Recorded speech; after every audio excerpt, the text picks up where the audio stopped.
کا جو کراؤڈ ہے وہ ہر جگہ اکٹھے ہو جاتے تھے, ہر چیز میں وہ شور مچا دیتے تھے کہ جی NRO 2 تو ہم فیٹف کا بل پاس کریں گے, NRO 2 تو ہم کشمیر میں آپ کو سپورٹ کریں گے. تو ایک تو انہوں نے مصیبت ڈالی ہوئی تھی. وزیراعظم نے راوی اربن ڈیولپمنٹ اتھارٹی کا افتتاح کر دیا. تقریب سے خطاب میں کہا راوی منصوبہ لاہور کو بچانے کے لیے ضروری ہے. عمران خان کی مخالفین پر کڑی تنقید, بولے قانون سازی میں مدد کے لیے اپوزیشن رہنما NRO مانگتے رہے. وزیراعظم سے دورہ لاہور کے دوران گورنر اور وزیر اعلیٰ کی ملاقاتیں. فیصل آباد کے ارکان اسمبلی نے شکایات کے انبار لگا دیے. وزیراعظم کی وزیر اعلیٰ کو مسائل فوری حل کرنے کی ہدایت. 10 سال کے دوران بحری جہاز رجسٹرڈ کرانے پر کسٹم ڈیوٹی ختم. جہاز کی آمدن پر کوئی انکم ٹیکس نہیں لگے گا. وفاقی وزیر برائے بحری امور علی زیدی کا نئی شپنگ پالیسی کا اعلان. مشیر تجارت رزاق داؤد کا کہنا ہے کہ شپنگ پالیسی سے کرنسی ذخائر اور ملازمتوں کو فروغ ملے گا.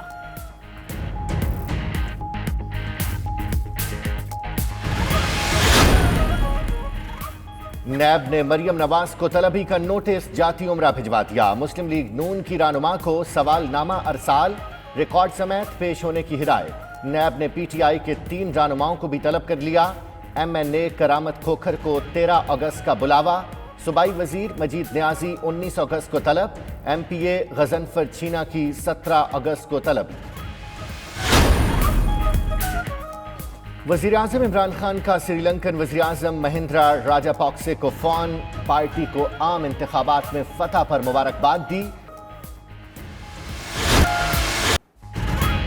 اور پاکستان نے مانچسٹر ٹیسٹ پر گرفت مضبوط کرنے کا موقع گنوا دیا. دوسری اننگز میں بیٹنگ لائن ڈگمگا گئی. 137 رنز پر 8 کھلاڑی پویلین لوٹ گئے. اسد شفیق نے 29, رضوان نے 27, عابد علی نے 20 رنز بنائے. پاکستان کو انگلینڈ پر 244 رنز کی برتری حاصل ہے. میزبان ٹیم اپنی پہلی اننگز میں 219 رنز بنا پائی.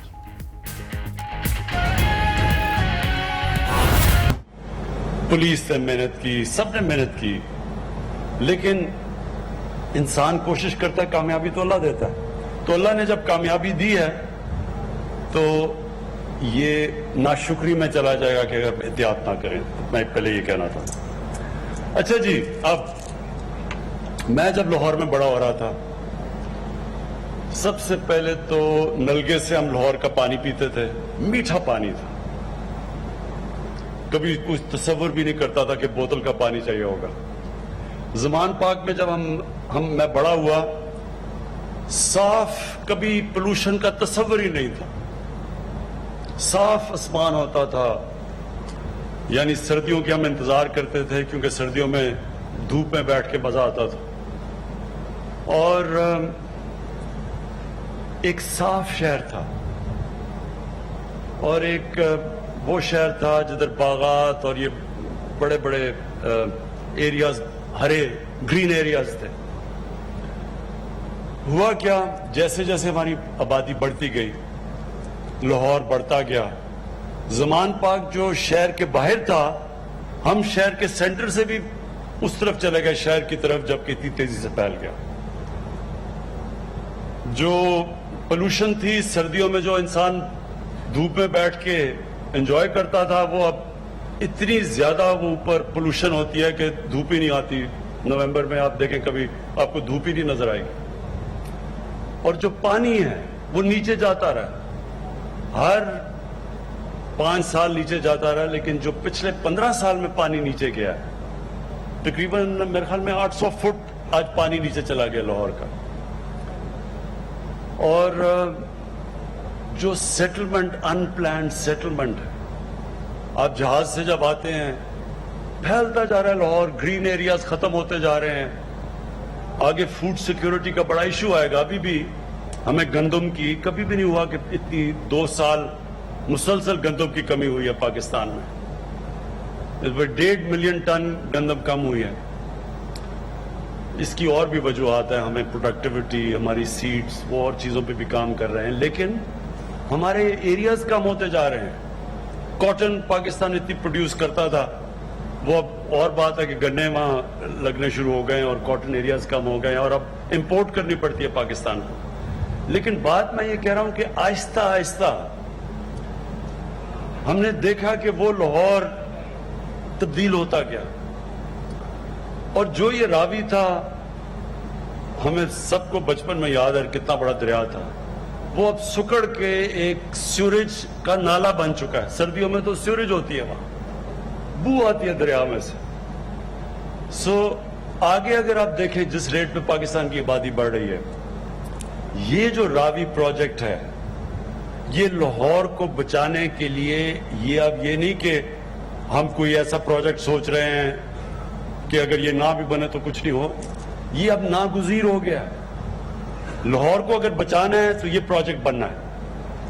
یہ اپنے ذہن میں ڈال لیں کہ اس کے بغیر لاہور میں پانی کے وہ پرابلمز آئیں گے جو آج کراچی میں ہیں، سیویئر پرابلمز لاہور میں آئیں گے، اور پولوشن کے پرابلمز تو ابھی جو لاہور میں اب پولوشن کے لیولز ہیں، وہ جو ڈینجر لیول ہے جس سے کہ لوگوں کی صحتیں متاثر ہوتی ہے، اس سے بہت اوپر نکل گیا لاہور۔ اس لیے یہ جو ان پلانڈ سیٹلمنٹ سارے لاہور کے ارد گرد پھیلتی جا رہی ہیں، یہ اب ضرورت ایک ہے کہ ایسا شہر بنے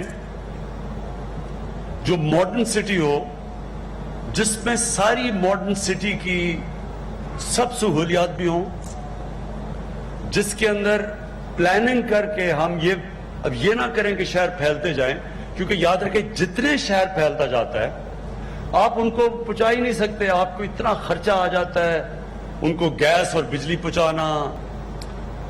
اس کی اور بھی وجوہات ہیں، ہمیں پروڈکٹیوٹی، ہماری سیٹس، وہ اور چیزوں پہ بھی کام کر رہے ہیں، لیکن ہمارے ایریاز کم ہوتے جا رہے ہیں۔ کاٹن پاکستان اتنی پروڈیوس کرتا تھا، وہ اب اور بات ہے کہ گنے وہاں لگنے شروع ہو گئے ہیں اور کاٹن ایریاز کم ہو گئے ہیں، اور اب امپورٹ کرنی پڑتی ہے پاکستان کو۔ لیکن بات میں یہ کہہ رہا ہوں کہ آہستہ آہستہ ہم نے دیکھا کہ وہ لاہور تبدیل ہوتا گیا، اور جو یہ راوی تھا، ہمیں سب کو بچپن میں یاد ہے کتنا بڑا دریا تھا، وہ اب سکڑ کے ایک سیوریج کا نالا بن چکا ہے۔ سردیوں میں تو سیوریج ہوتی ہے، وہاں بو آتی ہے دریا میں سے۔ آگے اگر آپ دیکھیں جس ریٹ پہ پاکستان کی آبادی بڑھ رہی ہے، یہ جو راوی پروجیکٹ ہے، یہ لاہور کو بچانے کے لیے، یہ اب یہ نہیں کہ ہم کوئی ایسا پروجیکٹ سوچ رہے ہیں کہ اگر یہ نہ بھی بنے تو کچھ نہیں ہو، یہ اب ناگزیر ہو گیا۔ لاہور کو اگر بچانا ہے تو یہ پروجیکٹ بننا ہے۔ یہ اپنے ذہن میں ڈال لیں کہ اس کے بغیر لاہور میں پانی کے وہ پرابلمز آئیں گے جو آج کراچی میں ہیں، سیویئر پرابلمز لاہور میں آئیں گے، اور پولوشن کے پرابلمز تو ابھی جو لاہور میں اب پولوشن کے لیولز ہیں، وہ جو ڈینجر لیول ہے جس سے کہ لوگوں کی صحتیں متاثر ہوتی ہے، اس سے بہت اوپر نکل گیا لاہور۔ اس لیے یہ جو ان پلانڈ سیٹلمنٹ سارے لاہور کے ارد گرد پھیلتی جا رہی ہیں، یہ اب ضرورت ایک ہے کہ ایسا شہر بنے جو ماڈرن سٹی ہو، جس میں ساری ماڈرن سٹی کی سب سہولیات بھی ہوں، جس کے اندر پلاننگ کر کے ہم اب یہ نہ کریں کہ شہر پھیلتے جائیں، کیونکہ یاد رکھیں جتنے شہر پھیلتا جاتا ہے آپ ان کو پہنچا ہی نہیں سکتے، آپ کو اتنا خرچہ آ جاتا ہے ان کو گیس اور بجلی پہنچانا، ان کو سیوریج پائپس پہنچانا۔